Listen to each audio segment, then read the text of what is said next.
प्रियांनो, पवित्र आत्म्याच्या फळांमध्ये पहिलं आहे प्रीती, आनंद, शांती, सहनशीलता व त्यानंतर आहे ममता, चांगुलपणा.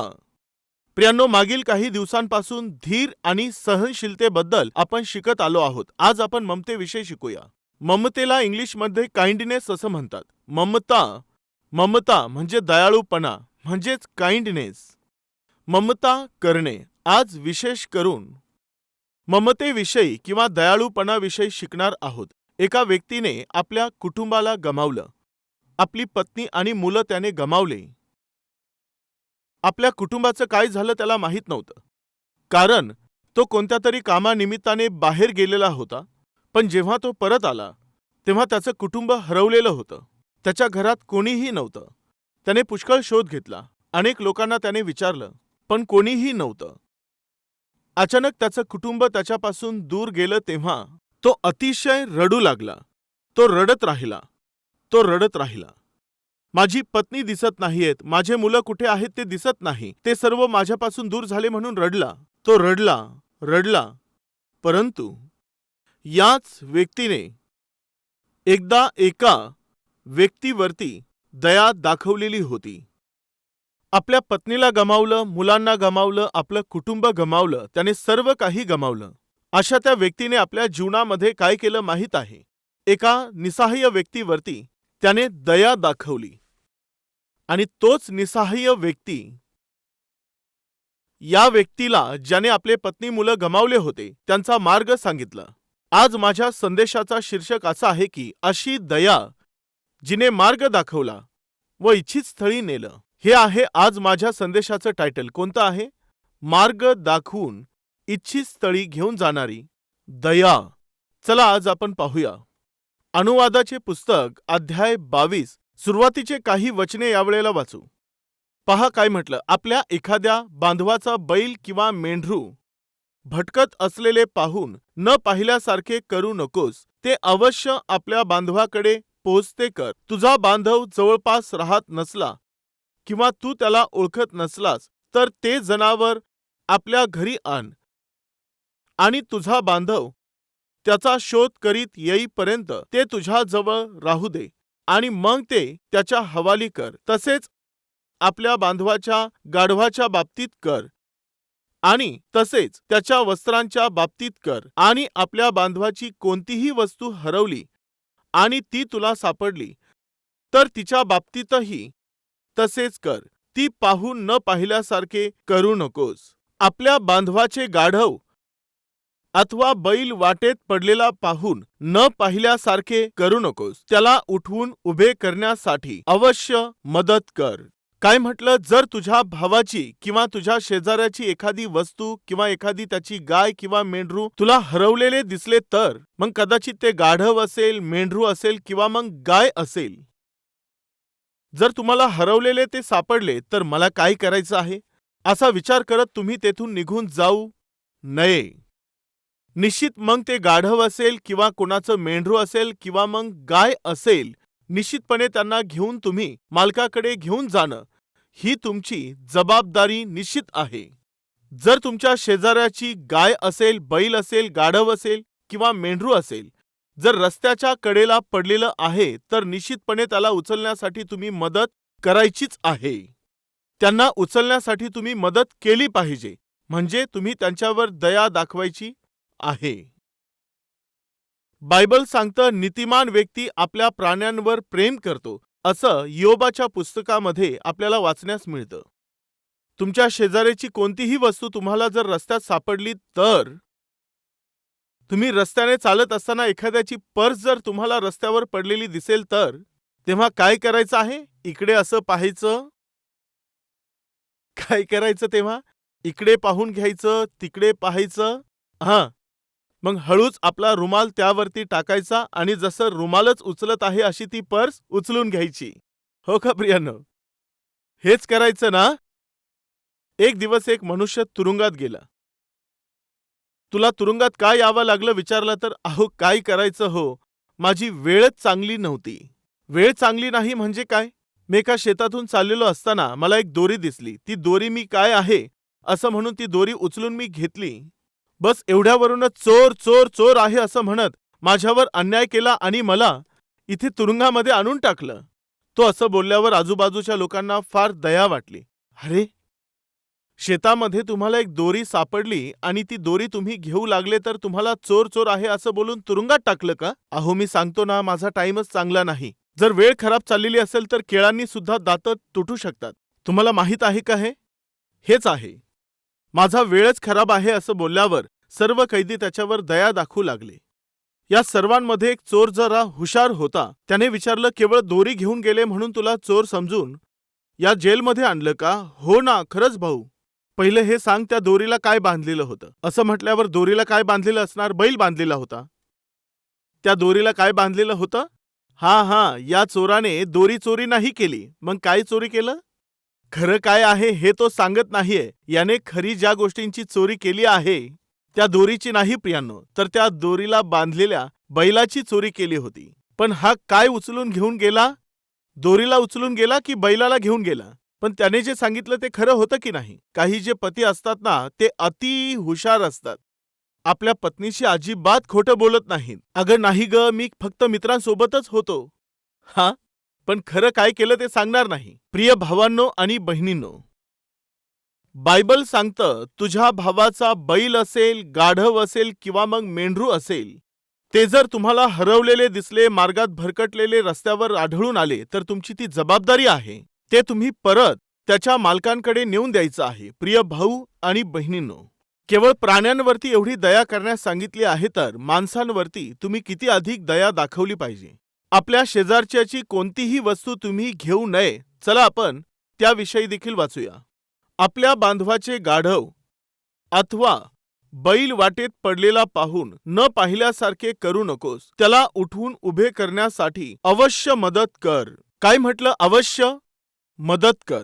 गाढवाला किंवा बैलाला रस्त्यावरती पडलेलं आहे असं पाहून, मग ते गाढव असेल, बैल असेल, चेन असेल किंवा पर्स असेल, तुम्हाला रस्त्यावरती काहीही पडलेलं दिसेल तर काय केलं पाहिजे? लगेच झटकन उचलून घ्यायचं आहे. आणि सरळ आपल्या खिशामध्ये टाकून द्यायचं आहे. खरं आहे का? नाही, हे वचनाला धरून नाहीये. तुमच्या आयुष्यामध्ये हे लक्षात ठेवा. हे कधीही असो, जर रस्त्याने जाताना तुम्हाला एखादी पर्स दिसली तर, किंवा प्रवासात गेल्यानंतर एखादी बेवारस बॅग तुम्हाला दिसून आली किंवा सुटकेस दिसून आली तर, चला चांगलं झालं, मिळालं असं म्हणून घेऊन जाण्याचा प्रयत्न करू नका. कारण हा एक गुन्हा आहे. ही चोरीच आहे. जर शक्य असेल तर ती पर्स किंवा बॅग नेऊन पोलीस स्टेशनला द्या. जर कधीही तुम्हाला एखादी वस्तू सापडली तर तुम्ही कसा विचार करायचा? माहिती नाही ही कोणाची असेल, माहिती नाही ही कोणाची असेल, हा विचार करून त्या बॅगेकडे पाहायचं आहे, परंतु चोरी करण्याचा विचार करायचा नाही. प्रियांनो, लक्ष देऊन ऐका. जपान सारख्या कंट्रीमध्ये, सिंगापूर सारख्या देशामध्ये एखादी वस्तू टेबलमध्ये असेल, बेंचवर असेल किंवा पार्कमध्ये असेल, एखादी वस्तू पडली असेल तर कोणीही तिला स्पर्श करणार नाही. ते असंच सोडून निघून जातील. समजा जर मी माझा लॅपटॉप त्या पार्कमध्ये विसरलो, त्याला कोणी हात लावला नाही, आज लावला नाही, उद्या लावला नाही. मग मी बराच वेळ इकडे तिकडे शोधल्यानंतर मला अचानक आठवलं, अरे मी तर पार्कमध्ये विसरलो होतो. मी त्या पार्कमध्ये माझं काम करत असताना लॅपटॉप तिकडेच होता, पण फोन आल्यावर मी लगेच तिकडे निघून गेलो. हा विचार आल्यावर लगेच जर मी पार्कमध्ये गेलो तर तो लॅपटॉप मला तेथेच मिळून येतो. मला माझा लॅपटॉप लगेच मिळतो. यामुळेच त्या देशांमध्ये एखाद्या मनुष्याची वस्तू जर हरवली तर ती वस्तू त्याच ठिकाणी असते. जर कोणाचा सेलफोन एखाद्या ठिकाणी राहिला तर तो तेथेच राहणार. जर कोणाला काही वस्तू समजा दिसली, ही महागडी वस्तू आहे, कोणीतरी चोरेल, तसं कोणी चोरणार तर नाही. पण जर कोणीतरी चोरेल, कोणीतरी घेऊन जाईल याची भीती असेल तर शेजारी असणारं जे कोणतं पोलीस स्टेशन असेल त्या पोलीस स्टेशनला तो ते नेऊन देईल. मग ज्याची वस्तू होती त्याने शोधलं, नाही सापडल्यावर कुठे जाणार? पोलीस स्टेशनला निघून जाणार. प्रिय भाऊ आणि बहिणींनो, एके दिवशी एका मनुष्याला एका बसमध्ये मोठी अशी सुटकेस आढळून आली. ती बॅग दिसल्यावर त्याने उचलून पाहिलं तर ती थोडीशी जड होती. त्याने ती नेऊन पोलीस स्टेशनला दिली असती तर बरं झालं असतं. पण माहिती नाही का त्याच्या मनात वाईट विचार आला, एवढी ही जड बॅग पोलीस स्टेशनला नेऊन त्यांना देऊन काय फायदा? त्यापेक्षा मी घरी नेऊन त्यामध्ये काय आहे पाहू शकतो, मला त्यातून काहीतरी मिळेल, कदाचित मौल्यवान वस्तू असतील. हा विचार करून जेव्हा त्याने इकडे तिकडे पाहिलं, त्याला कोणीही दिसून आलं नाही. लगेचच त्याने ती सुटकेस घेतली आणि त्या सुटकेसला पकडून हळूहळू चालत तो ती घेऊन जाऊ लागला. तिला चाक होते आणि ती सरकवत तो घेऊन जाऊ लागला. तितक्यात तिथे काही पोलीस आले. त्यांनी त्याला अडवलं.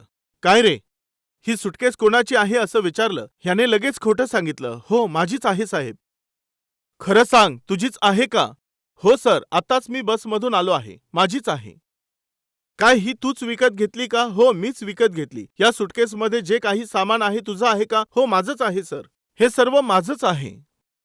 तर मग ठीक आहे, ही सुटकेस उघड. हो हो, उघडा. हे पहा, सुटकेस माझीच आहे, त्यात काही नाही. अहो, मी काही चोर नाहीये. तुम्ही मला चोर समजला का? असं तो बोलला. ठीक आहे, तुझी सुटकेस आहे ना?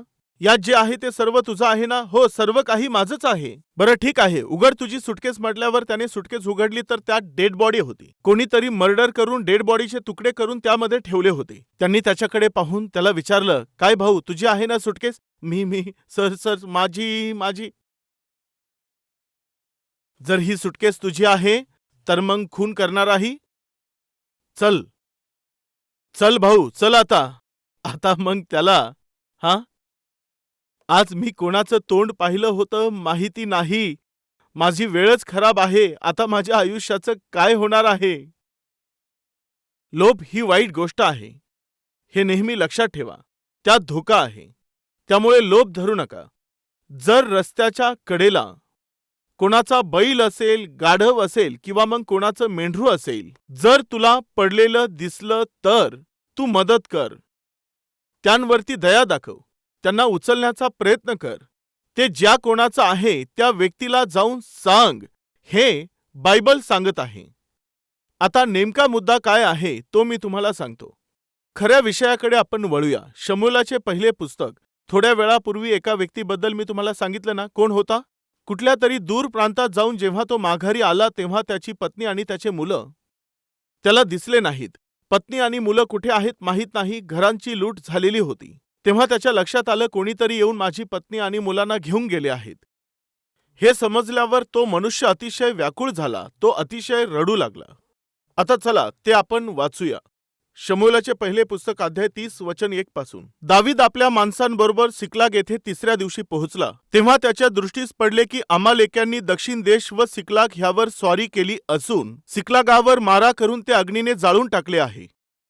आणि तेथील स्त्रियांना व लहान मोठ्या सगळ्यांना त्यांनी कैद करून नेले आहे. त्यांनी कोणाची कत्तल केली नाही, तरी त्यांनी सर्वांचा पाडाव करून ते आपल्या वाटेने गेले. दावीद व त्याचे लोक नगरात आले तेव्हा नगर जाळून टाकले आहे आणि त्यांच्या स्त्रिया व पुत्र व कन्या पाडाव करून नेल्या आहेत असे त्यांना दिसून आले. तेव्हा दावीद व त्याच्या बरोबरचे लोक गळा काढून एवढे रडले की त्यांना आणखी रडण्याची शक्ती राहिली नाही. दावीद आणि दाविदाबरोबरचे जे लोक होते ते दुसऱ्या प्रांतामध्ये युद्ध करण्यासाठी गेले.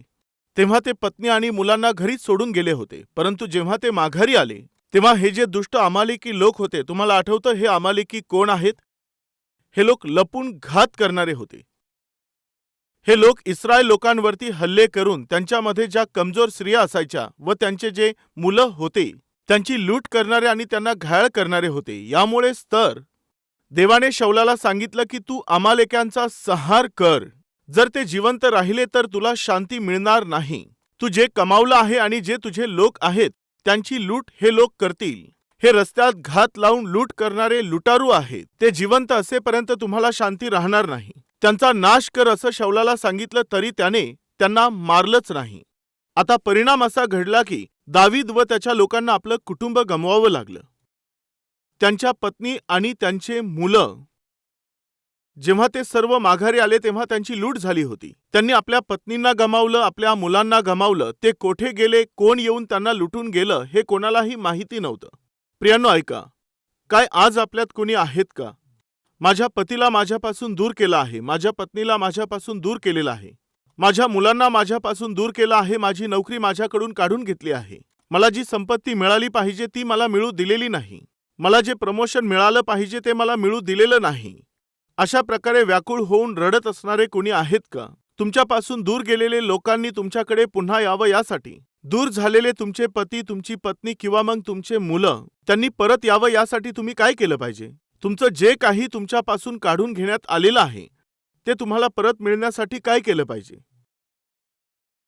काय केल्याने तुम्हाला ते परत मिळेल असा प्रश्न जर केला तर दाविदाला माहीत होतं की काय केलं पाहिजे. पण ते करण्या अगोदर दाविदाने आपल्या आयुष्यात एका विषम परिस्थितीचा सामना केला, ती म्हणजे, चला पाहू काय आहे 3 वचनापासून. दावीद व त्याचे लोक नगरात आले तेव्हा नगर जाळून टाकले आहे आणि त्यांच्या स्त्रिया व पुत्र व कन्या पाडाव करून नेल्या आहेत असे त्यांना दिसून आले.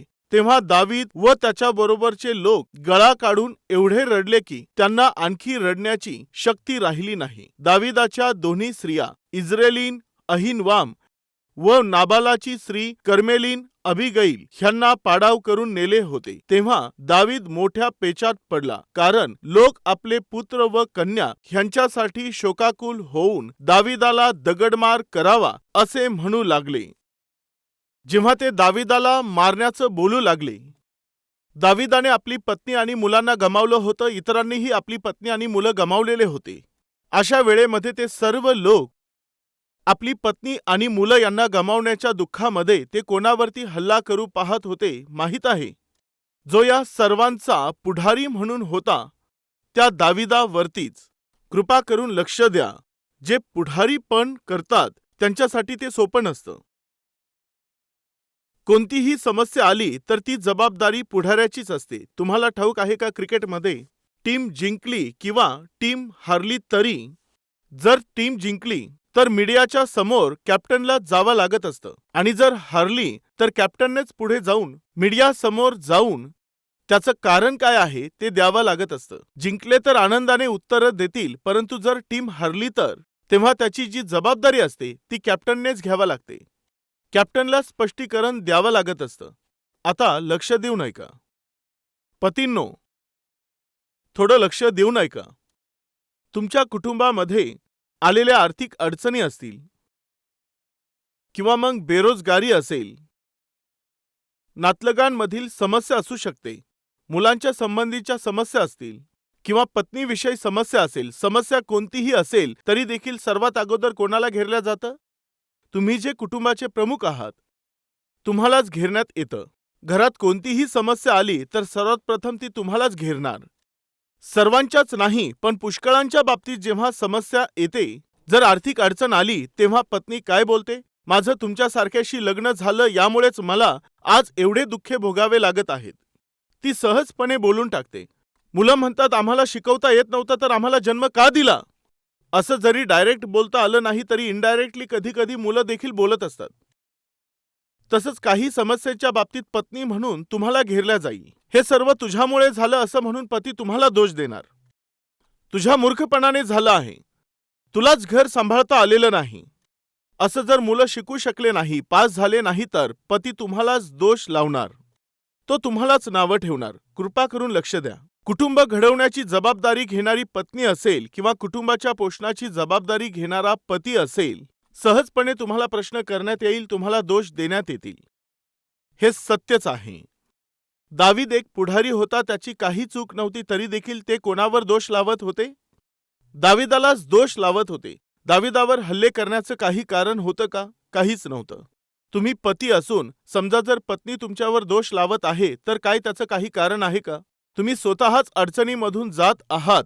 आर्थिक अडचणी तुमच्या जीवनामध्ये आहेत. तुम्ही त्या उपाशी राहण्याच्या स्थितीतून जात आहात. बेरोजगारीच्या समस्येमधून तुम्ही जात आहात.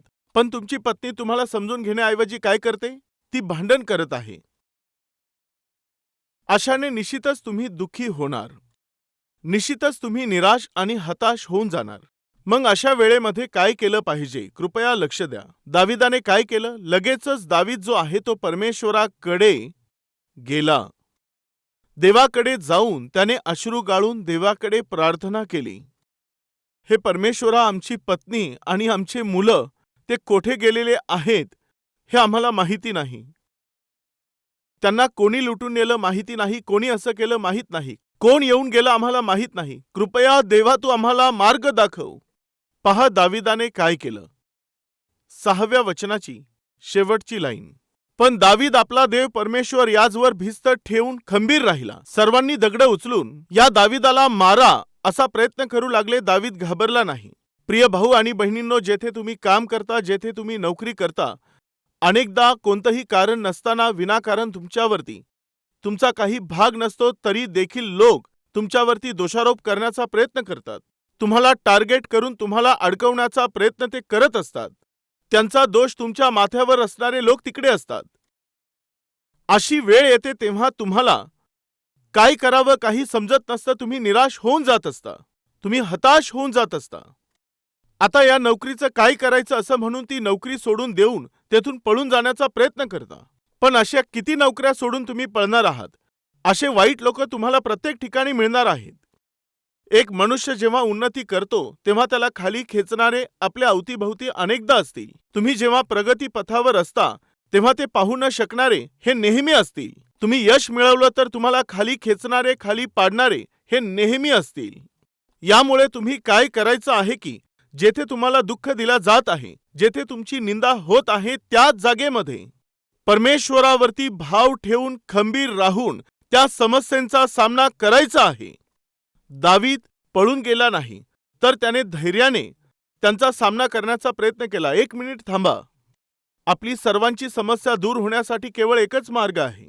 सरळ आपण आपल्या परमेश्वराकडे जाऊया. चला असं बोलून काय केलं पाहूया पुढे. दावीद अहिमलेखाचा पुत्र अब्याथार याजक ह्याला म्हणाला, एफोद माझ्याकडे आण. तेव्हा अब्याथाराने एफोद दाविदाकडे आणले. दाविदाने परमेश्वराला प्रश्न केला, मी ह्या टोळीचा पाठलाग करू काय? मी त्यांना गाठीन काय? परमेश्वरा, देवा, आमच्या कुटुंबाला कोणी नेलं माहीत नाही. कोणी त्यांची लूट केली आम्हाला ठाऊक नाही. त्यांनी आमचं नगर जाळून टाकलेलं आहे. आमचं जे काही होतं ते सर्व लुटून नेलं आणि त्यापेक्षा अधिक त्यांनी आमची पत्नी आणि आमच्या मुलांना घेऊन गेलेले आहेत. देवा, कोणी त्यांना नेलं माहीत नाही. कोणी त्यांची लूट केली ठाऊक नाही. काय आम्ही त्यांना गाठू शकू का? काय ते आमच्या हाती लागतील का? काय आम्ही आमची पत्नी आणि मुलांना परत आणू शकू का? असं दाविदाने कोणाला विचारलं? परमेश्वराला. प्रिय भाऊ आणि बहिणींनो, तुमची समस्या कोणतीही असेल, ती कितीही गंभीर समस्या असेल, तुम्ही कृपया परमेश्वराकडे जाऊन प्रार्थना करत चला. संकटाच्या दिवशी तू मला हाक मार म्हणजे मी तुला उत्तर देईन. देवाने आमच्यावर दया करावी असं बोलणारे कुणी आहे तर प्रार्थनेत सहभागी होणार?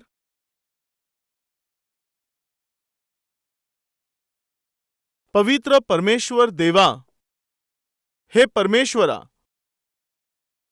जर आमच्यामध्ये तुझा आत्मा आहे तर त्या आत्म्याचं फळ ममता किंवा मग दयाळूपणा आहे. कठोरपण नाहीये, निर्दयता नाहीये. तर देवा, दया दाखवून आम्ही जगू शकू. देवा, जेव्हा दाविदाच्या जीवनामध्ये कष्ट आले, जेव्हा तो अश्रूंमधून चाललेला होता, दूर दूरपर्यंत त्याचं कुटुंब जेव्हा दिसून येत नव्हतं, परमेश्वरा, जेव्हा त्याचे लोक त्याच्यापासून दूर झाले, जेव्हा त्याचं सर्व काही लुटून घेऊन जाण्यात आलं, देवा, त्याने प्रार्थना केली, त्याने विनवणी केली, आपली समस्या त्याने तुला सांगितली. देवा, आज आमच्यापैकी जे कोणी त्यांच्या जीवनामधून ज्याही समस्येतून जात आहे, त्या समस्येचा उपाय केवळ प्रार्थना आहे.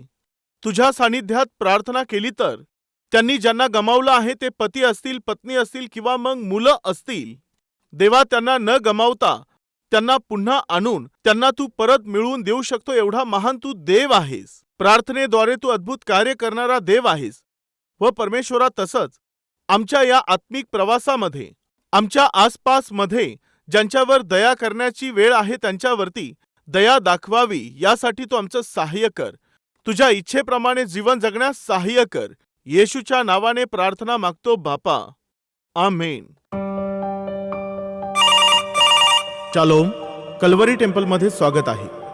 येशूने म्हटले, मी तुम्हाला खचित सांगतो, पृथ्वीवर तुमच्यापैकी दोघे कोणत्याही गोष्टीविषयी एकचित्त होऊन विनंती करतील तर ती माझ्या स्वर्गातील पित्याकडून त्यांच्यासाठी केली जाईल. तुमच्या प्रार्थनेच्या गरजेनुसार तुमच्याकरिता प्रार्थना करण्यासाठी डॉक्टर पी सतीश कुमार यांच्याद्वारे प्रेयर टॉवरची महत्त्वपूर्ण सेवा सुरू करण्यात आलेली आहे. आपण कोणत्याही प्रांताचे किंवा कोणत्याही भाषेचे असाल, आपण आम्हास संपर्क करावा. आपल्यासाठी प्रार्थना करण्यास 24 तास प्रार्थना योद्धे हे तयार आहेत. 5000पेक्षाही अधिक लोक प्रत्येक दिवशी प्रार्थनेसाठी आम्हास संपर्क करत असतात.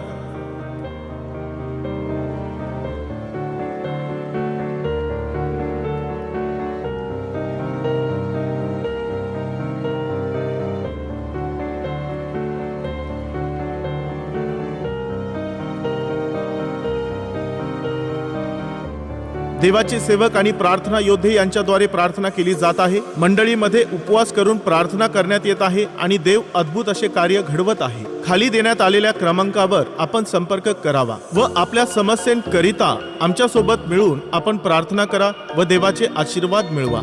आपल्या प्रार्थनेसाठी कृपया आपण या नंबरवर संपर्क करावा. प्रार्थनेकरता नंबर 9100800888. प्रभू येशू ख्रिस्ताच्या नावाने सर्वांना शालोम. आपण सर्व ठीक आहात? कल्वरी आवाज हा कार्यक्रम 2003 पासून ते 2023 पर्यंत चालू आहे. गेल्या 20 वर्षांपासून या अद्भुत अशा टीव्ही कार्यक्रमाची तुम्ही अतिशय प्रेमाने व प्रार्थनेद्वारे, तुमच्या प्रोत्साहनाद्वारे व तसंच तुमच्या अर्पणांच्या द्वारे मदत करत आहात. त्याकरिता मी अगदी मनापासून तुमचे आभार मानतो व धन्यवाद देतो. आजच्या दिवशी या कार्यक्रमाद्वारे कित्येक लाखो व करोडो लोकांपर्यंत जिवंत परमेश्वराची ही सत्य सुवार्ता पोहोचविण्यात येत आहे. यामुळे तुम्ही केलेल्या मदतीसाठी मी मनापासून तुमचे आभार मानतो. आजच्या दिवसांमध्ये आपला कल्वरी आवाज केवळ मराठी भाषेतच नाही तर भारत देशात बोलल्या जाणाऱ्या प्रत्येक प्रमुख भाषांमध्ये येशू ख्रिस्ताविषयीची सत्य सुवार्ता पोहोचविण्यात येत आहे. व तसंच आम्ही प्रत्येक महिन्याला 650 टीव्ही कार्यक्रम प्रदर्शित करत आहोत. एवढं मोठं हे सेवा कार्य पुढे नेण्याकरिता आम्हाला तुमच्या सहाय्याची व मदतीची तसंच प्रार्थनेची नितांत गरज आहे. एक कार्यक्रम प्रदर्शित करण्यासाठी प्रत्येक चॅनल करता 20,000, 30,000, 40,000 ते 50,000 रुपये एक कार्यक्रमाकरिता खर्च येत आहे. जर देव आपल्याला प्रेरणा देत असेल व या कार्यक्रमास मदत करण्यास प्रोत्साहित करत असेल, जर तो तुम्हाशी याबद्दल बोलत आहे, तर निश्चित तुम्ही प्रार्थनापूर्वक या कार्यक्रमाची मदत करण्याचा प्रयत्न करा. हे अद्भुत असं जिवंत परमेश्वराचं शुभवर्तमान लोकांपर्यंत पोहोचविण्याकरिता आम्हाला आपल्या प्रार्थनेची व प्रोत्साहनाची गरज आहे. निश्चित तुम्ही या सेवेसाठी प्रार्थना कराल ही आशा करतो व देवाच्या प्रेरणेने तुम्ही मदत कराल ही आशा बाळगतो. प्रभूमध्ये तुमचा ऋणी डॉक्टर सतीश कुमार.